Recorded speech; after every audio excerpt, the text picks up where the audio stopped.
So the purpose of problem 8A-4 is to show you how to do the form 941. So now on Canvas, I printed out the full form 941 for you with annotations to show you what is what. Okay, so towards the end of the problem, we're going to be filling out this form. So you have to first of all remember, well, what form is this quarterly federal tax form for? Well, it's for Medicare and OSTI and FIT, federal income tax. So as I like to say, FICA, FICA, FIT, and I say FICA twice, not because there's two FICA taxes, but just to remind you that there's the employee portion of FICA and the employer portion of FICA.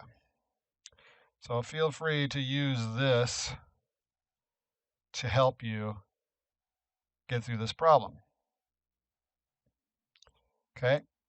And so another thing that this problem does is it only concerns itself with 941 taxes, and only pretty much just or mainly it focuses on the employer portion. So I'm going to switch back to the PowerPoint and remind you of what the journal transaction looks like for the employer taxes. So remember, there's 3 journal entries for recording payroll. The first one is for recording gross wages, and then the employee required deductions. Notice this says this is for the employees. And then the employee voluntary deductions, and then net pay. But what this problem is focusing on is we need to calculate the employer taxes. Okay? And so they want to focus in on just the 941, so they actually are going to leave out the FUTA payable and the SUTA payable.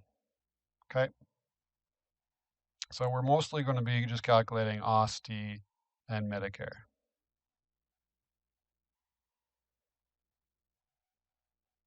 Also on Canvas, I have the solution printed out for you in Excel, so you can see where everything comes from. So notice when we do the employer taxes, we're only doing OSTI and Medicare. We're skipping FUTA and SUTA.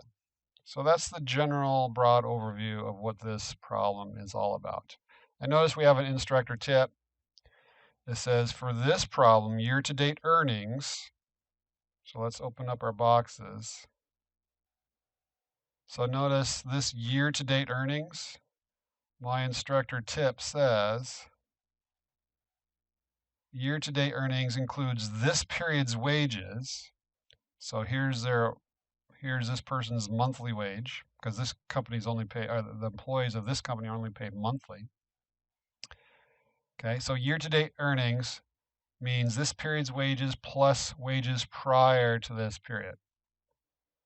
So remember, this year-to-date earnings includes this pay period, right? So that's important. And then when we get to line 7A, which is the fractions of cents, let me bring the 941 back up to you. So what's going on really quickly again with the 941 is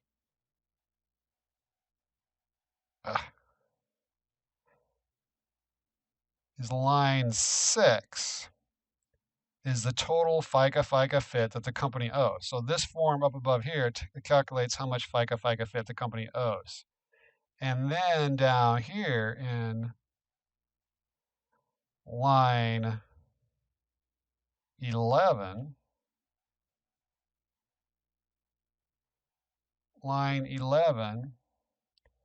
that's how much FICA FIT the company actually paid.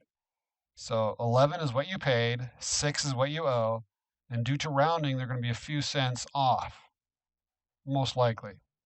So the few cents difference is what you put in here. Whether you're above or below, it doesn't matter. You just put in the cents difference here. So on my accounting lab, when I'm talking about this box 7A, what I'm talking about is that 7A, if it's 0 cents, do place a 0 on 7A, and then line 7H, which is just a total of all these adjustments. So when we do this problem, we're only talking about we're only going to be using this 7A.